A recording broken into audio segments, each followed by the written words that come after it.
Kumusta mga brad? Alam nyo ba na meron nga pong isang super sports bike na dinala ni Weltec dito sa Pilipinas na nagkakahalaga ng 3.5 million something. Hindi basta-basta. At ito nga po ay isang rare bike kasi isa po siyang limited edition. At itong unit nga po na ito ay ang kauna-unahan dito sa buong Asia, sa Pilipinas pa. Ito nga po ang Bimota KB 998 Rimini.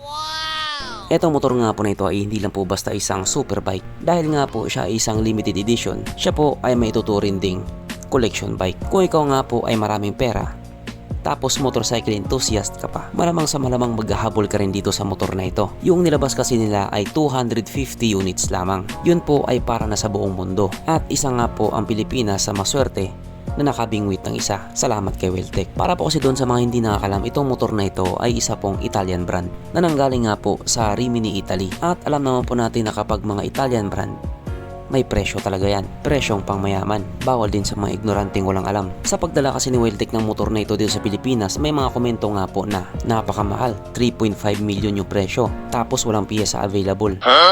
Yun nga po, yung madalas na sinasabi nila. Basta lang talaga may masabi sila. Oo, ang motor na ito ay hindi talaga pangmasa. Obvious na obvious naman para sa presyo niya. Katulad nga na sinabi ko kanina, dahil ito nga po ay limited lamang. 250 units para sa buong mundo. Hindi naman siguro ganon katanga yung bibili nito para gawin niyang habal-habal or di naman kaya pangkargahan ng isda. Worst case scenario gawing getaway vehicle ng riding in tandem.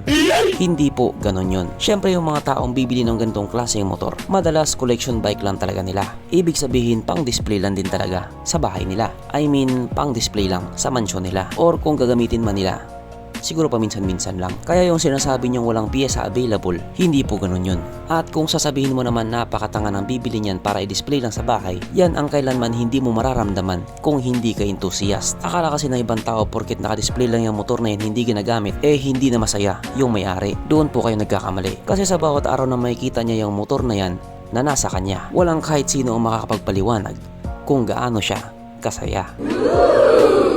Pero wala pa din tayong Bounce Cape Pie.